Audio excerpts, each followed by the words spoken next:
큰 전쟁의 환상, 이 큰 전쟁의 환상은 그 당시 이 다니엘이 겪었던 그런 바벨론이 무너지고 그리고 메대 파사가 또 일어나고 그리고 헬라가 일어나고 로마가 일어나고 하는 이런 큰 전쟁들, 그리고 종래에는 이 마지막 때의 전쟁을 상징하는 그런 암시가 오늘 본문에도 나오는 걸 보면 이건 요한계시록에 기록되어 있는 큰 전쟁, 아마겟돈 전쟁을 그렇게 암시하는 전쟁이라고 그렇게 생각할 수도 있습니다. 또 그렇게 보는 게 정통 학자들의 견해입니다. 그렇다고 하면 이 큰 전쟁의 환상은 이 역사의 소용돌이 가운데 나라가 일어나고 또 나라가 망하고 또 일어나고 망하는 그런 이 나라의 흥망성쇠가 이 세상의 역사다 하는 거예요. 여러분 가만 생각해 보세요. 나라가 이렇게 전쟁으로 말미암아 이 나라들이 생기고 또 나라들이 없어지기도 했어요. 그러면서 지금까지 온 거예요. 지금도 지구촌 곳곳에는 전쟁이 있습니다. 나라와 나라의 전쟁이. 한마디로 얘기하면 인간의 역사는 전쟁의 역사다라고 그렇게 정의를 내려도 과언이 아니라는 거예요. 그런데 여기서 상징하는 바 큰 전쟁은 무시할 수 없는 그런 전쟁이에요.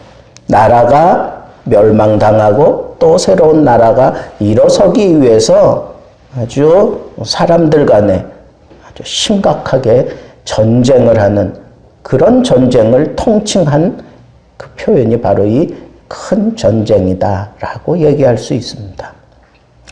그런데 한번 여러분 이런 거 생각해 보세요. 이미 고레스가 왕이 되면서 유대 민족들을 다 본국으로 돌아가라 그럽니다. 근데 유대 민족만 이렇게 사로잡혀 온 게 아니잖아요. 바벨론이 그 일대를 제패하던 때에는 각 나라의 그 젊은 소년들을 다 데리고 온 거 보면 멸망시킨 나라들, 그 모든 나라들 그 백성들이 거기서 신음하며 바벨론이 망할 때까지 거기서 그렇게 포로 생활을 한 거예요.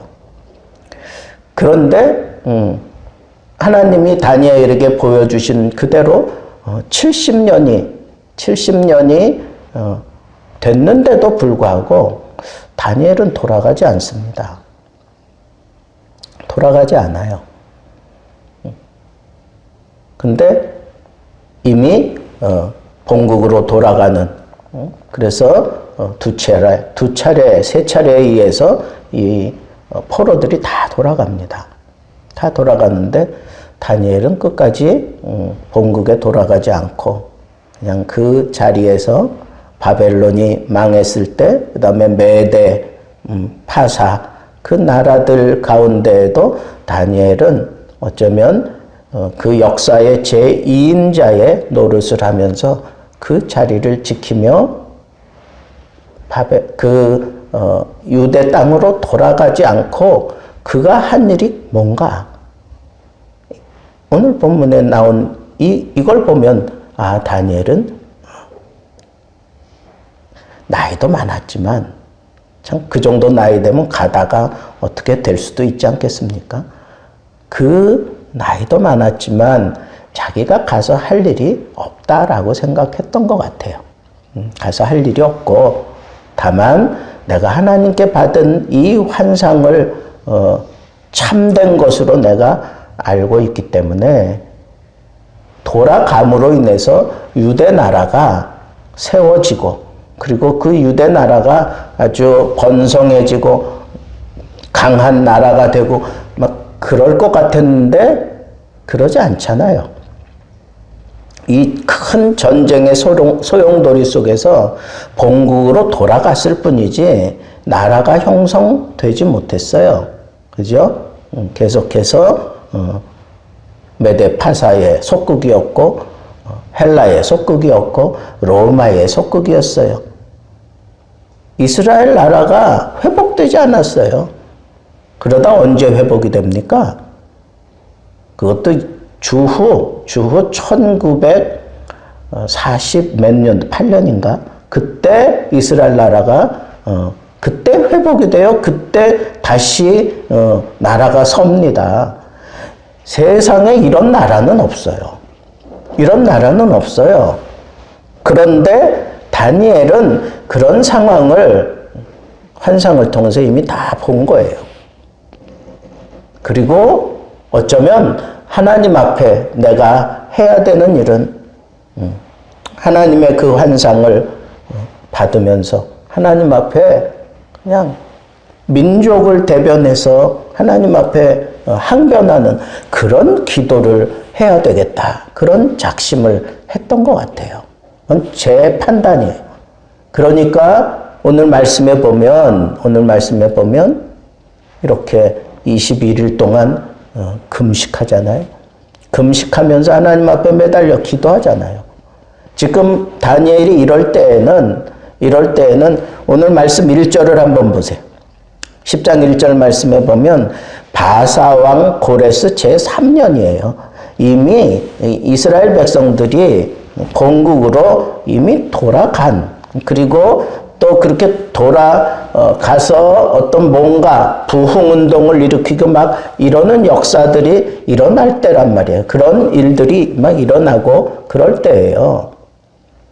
그러면 이 다니엘이 거기에 합사해서 거기 가서 뭘 그런 거 하는 것보다는 거기는 젊은 사람들에게 맡겨두고 또 그 마땅한 이스라엘 백성들, 돌아온 백성들, 그리고 그 땅에 그루터기로 남아있던 그 사람들을 데리고 해야 되는 그런 일을 감당할 사람들은 다니엘 자신이 아니라 선지자라고 생각을 했던 거예요. 그래서 그때 선지자가 아주 강렬하게 역사했던 그런 선지자가 있습니다. 그래서 스룹바벨 성전을 짓게 되고, 그리고 이 백성들의 그 내적인 그런 부흥을 일으켰던 선지자 에스라 선지자가 거기 역사를 하게 되고, 학계 선지자가 이 성전을 짓는 일, 성전을 다시 수축하는 그런 일들을 위해서 학계라고 하는 선지자가 아주 강렬하게 역사를 했어요. 헤기야이, 이 학계라고 하는 이름의 뜻은 불을 지피는 자, 뭐 그런, 그러니까 어떤 사람들 마음에 불을 지피는 그런 역할을 했던 선지자가 바로 이 학계 선지자예요. 그래서 너희들이 마땅히 하나님 앞에 먼저 해야 될 것이 이 성전을 건축하는 일 아니냐, 그러면서 성전 짓는 일에 아주 솔선수범하고 선지자, 외치는 선지자의 역할을 했죠. 반면에 이 에스라는 갈등이 있었단 말이에요. 성전만 지으면 다 되느냐? 그게 아니죠. 70년을 비웠다가 돌아온 그 자리에서 돌아온 사람들이 이제 주인 행사역, 주인 노릇하려고 하고, 거기 그냥 남아 있었던 사람들은 기득권을 뺏기지 않으려 하고, 뭐 그러는 상황 속에서 이런 알력들이 생겨나고, 이미 거기서는 또 남아 있었던 사람들은 이방인들과 또 결혼을 했어요. 그 이방 여인들을 데리고 살았단 말이에요. 사마리아 사람들도 마찬가지지만 그 유대 땅에 남아 있었던 사람들도 살 도리가 없으니까 그랬다는 거죠. 그러니까 이 에스라 선지자가 아주 강렬하게 그 영적인 부흥을 일으키면서 얘기했던 게 뭐예요? 너희들 하나님의 말씀을 어기면서 어떻게 하나님께로 돌아올 수 있겠느냐? 말씀으로 돌아가자. 그러면서 말씀이 너희에게 가장 크게 도전하는 것이 이방 여인들을 너희들이 그대로 품고서는 하나님 앞에 제대로 갈 수 없으니, 뭐 이런 아주 직선적이며 아주 논리적으로 그 말씀을 쭉 했어요. 그리고 그 말씀을 듣지 못하다가 이 말씀을 들으니까 너무 감격스러워서 그냥 12시간 꼬박 써서 그냥 말씀만 읽어주는데 그냥 그 읽어주는 말씀에 사람들이 다 감동을 받고 은혜 받는 거예요. 그러면서 자기들 생활을 정리를 해요. 그래서 이방 여인들과 헤어집니다. 다 보냅니다. 그러면서 이 말씀대로 새롭게 그렇게 자신들을 세워가는 그런 역사를 일으키게 됩니다. 외적으로는 성전을 세우고 내적으로는 이렇게 말씀에 따라 더러운 생활들을 다 정리하고 하나님 앞에 섭니다. 그리고 이 성벽이 무너진 이런 것들로 인해서 계속해서 이 성전에 대한 그 위기감이 있으니까 이 성전을 수축하기 위해서 하나님께서 탁월한 행정가 느헤미야를 보내서 그 성벽 사역을 하잖아요. 여러분, 하나님께서 이스라엘 백성들이 돌아와서 오로지 하나님만 붙잡고 살아가도록 그런 일을 하는 일에 모두 다 올인하게 만드셔요. 거기에 다니엘이 설 자리는 사실은 없어요. 그 나이 많은 분이 가서 뭐라고 할 거예요? 무너져 있는 사람들을 일으켜 세워줄 수 있는 사람은 젊은 사람이에요. 그리고 성전, 그리고 또 백성들에게 신랄한 말씀으로 외칠 수 있는 사람은 선지자예요. 다니엘은 선지자는 아니란 말이에요.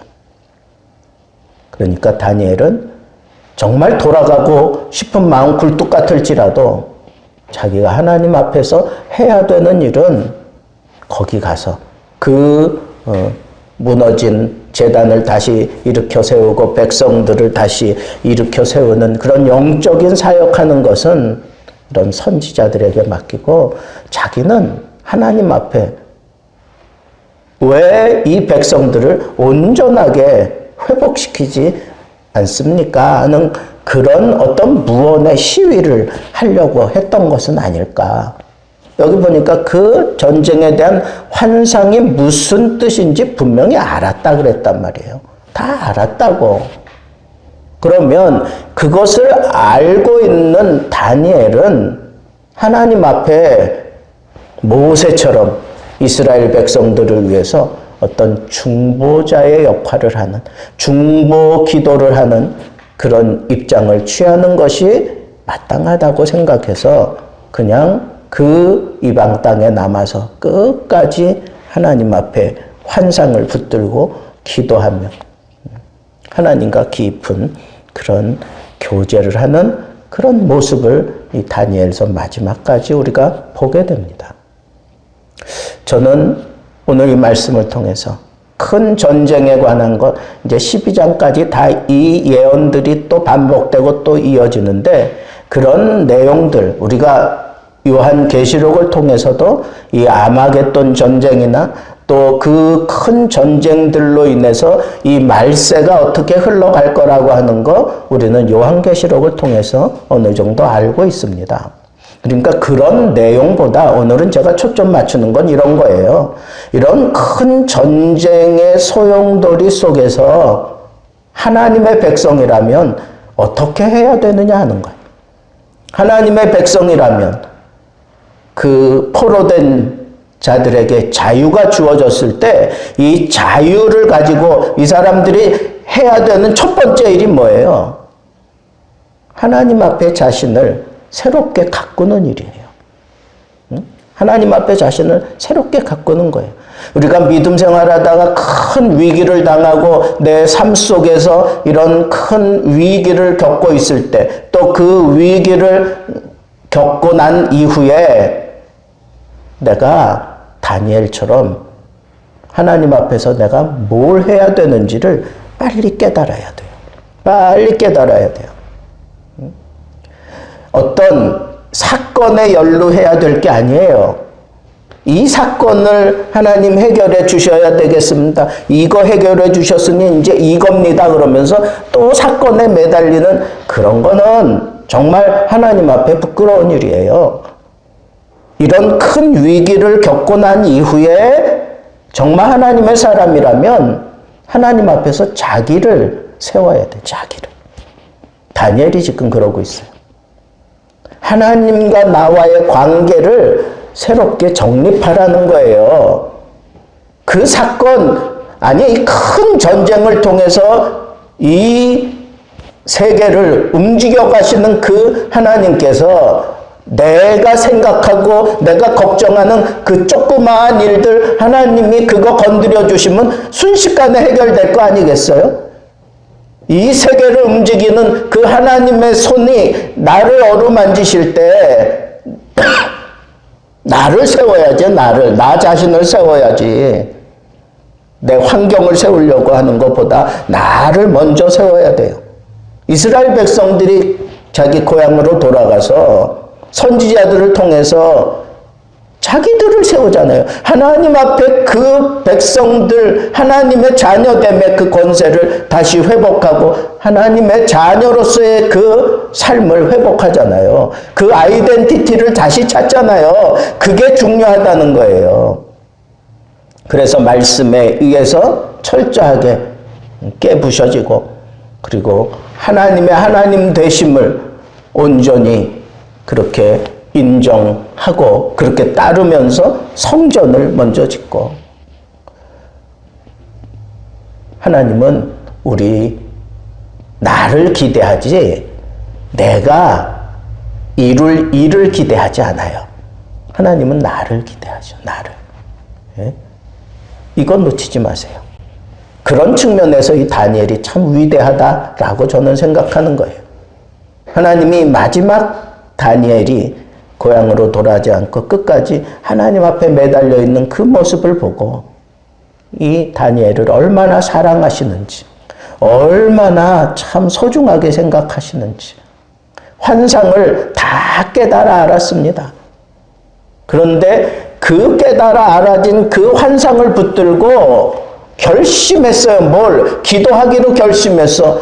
다 아는데 내용이 어떤 거라는 거 다 아는데 이스라엘 나라 회복되지만 그 백성들은 회복되지만 아직 나라는 세워지지 않는데 그런 거 다 아는데 그러면 다니엘이 하나님 앞에 굳이 뭘 기도하려고 그렇게 결심하고 금식하며 세일에면 21일 동안 금식하면서 그렇게 가장 슬픈 자처럼 죽은 자처럼 그렇게 하나님 앞에 자기 자신을 세우느냐고요. 하나님 앞에 자기 백성을 위한 중보기도 하는 거예요.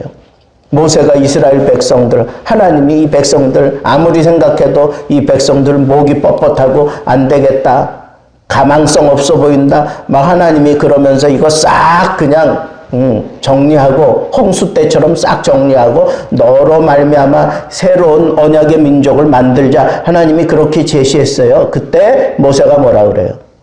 아닙니다, 하나님. 아닙니다. 그럴 수는 없습니다.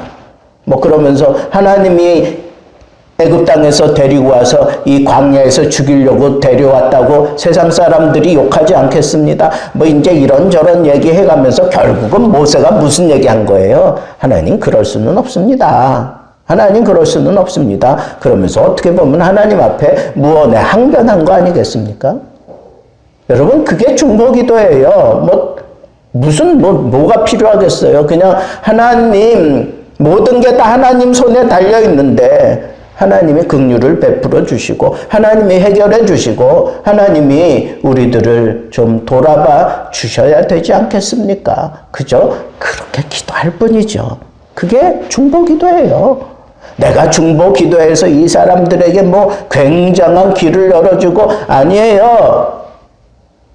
그냥 하나님의 그 생각을 헤아리고 그죠? 하나님 나를 지려밟고 가시면서 이 백성들과의 관계를 끊지 마십시오. 그리고 다리가 되어주는 게 그게 중보기도예요.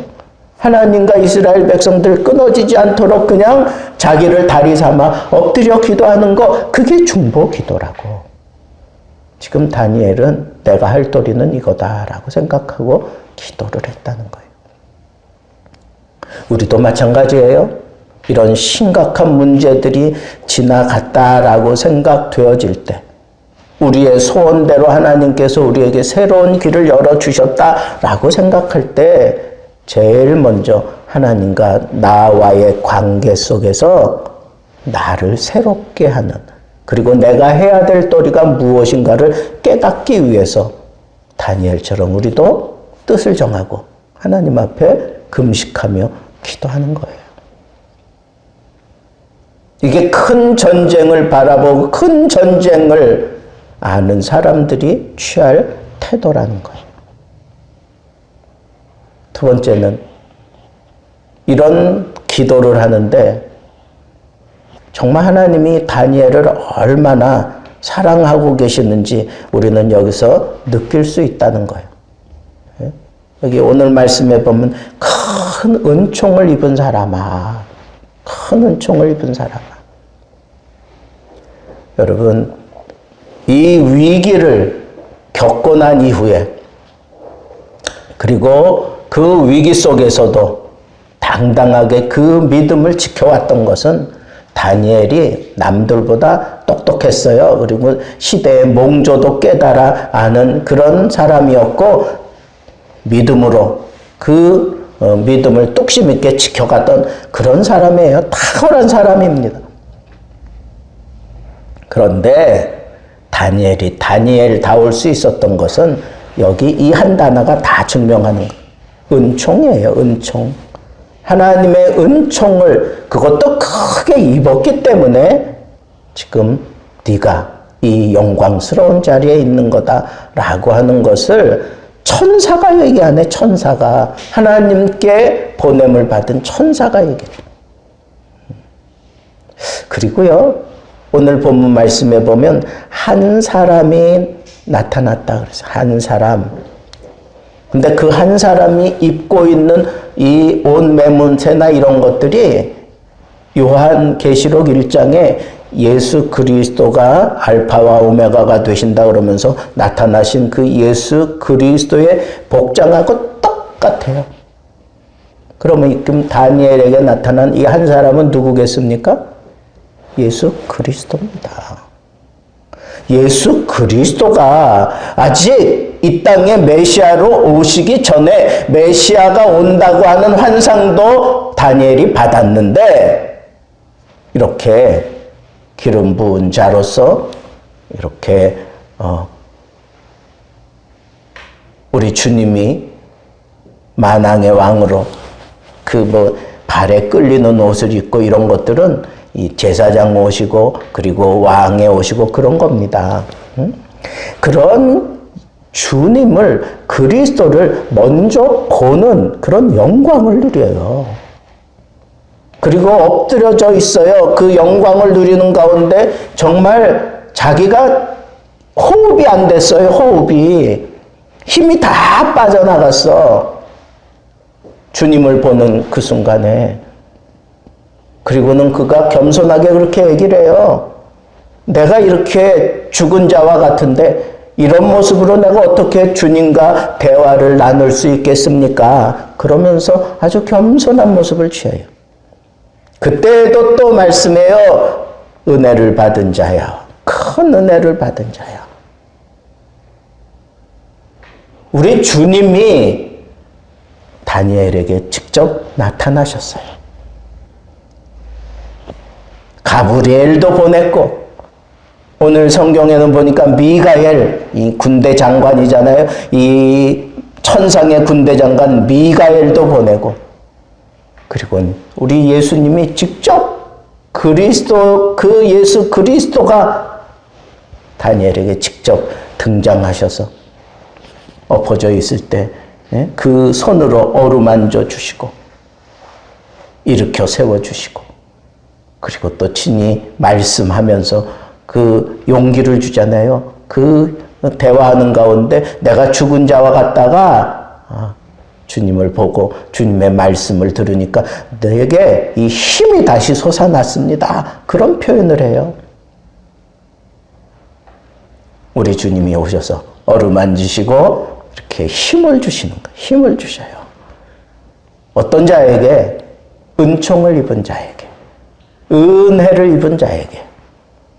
여러분, 이 위기 속에서 우리가 붙잡아야 되는 것, 그리고 위기를 거치고 난 이후에 하나님의 뜻을 볼 수 있는 눈이 생기고 난 다음에는 우리는 더 강렬하게 은총을 붙잡고 은혜를 붙잡고 살아가야 돼요. 이후의 삶은 은혜를 쫓는 삶이 되어야 돼.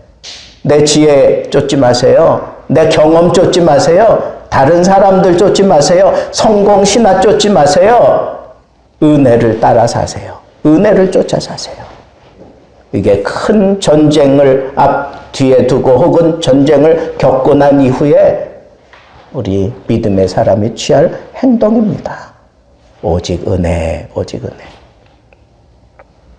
마지막 한 가지 더, 이런 큰 전쟁을 바라보고 있는, 그리고 그 큰 전쟁 속에서 하나님이 우리에게 들려주시는 그 메시지가 뭐예요? 한마디로 얘기하면 이런 것들이 다 일어날지라도, 이런 큰 전쟁이 내 앞에서 벌어질지라도 너는 이미 나에게 은혜를 입은 자야, 내 은총을 받은 자야. 그리고 너는 내 뜻을 깨달으려고 그렇게 엎드려서 기도하며 그렇게 중보하는 그런 자세로 엎드려 있는 자야. 근데 왜 두려워하니? 두려워하지 말래요. 두려워하지 말라고 얘기를 하셔요. 큰 전쟁이 일어나도 두려워하지 마세요. 주 예수 내 마음에 들어와 계시면 큰 전쟁이 내 앞에서 일어나도 두렵지 않아요. 두렵지 않습니다. 여러분, 지금 우리가 살아가는 이 시대가 바로 이 아마겟돈 전쟁이 바로 코앞에 다가오는 그런 시대에 우리가 살고 있다고 우리는 생각합니다. 지금 이 세계에 들려오는 소식들을 들어보세요.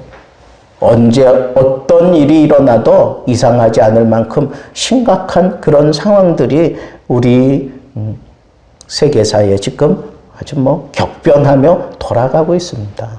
여러분, 한 나라가 일어나고 망하는 거 아주 순식간에 그래요. 순식간에. 예? 순식간에 그래요. 월남 보세요, 월남. 예? 거기는 지금 다 된 것 아니에요. 잘 보세요. 그 안에 다 망가져 있어요. 그리고 나라가 그냥 순식간에 없어지는 거예요. 전쟁이 한번 일어나면 그렇게 없어지는 거예요. 막 이라크 한참 굉장하게 그럴 때 뭔가 할 것 같았잖아요. 근데 순식간에 그냥 다 그렇게 망가지고, 전쟁이 그런 거예요.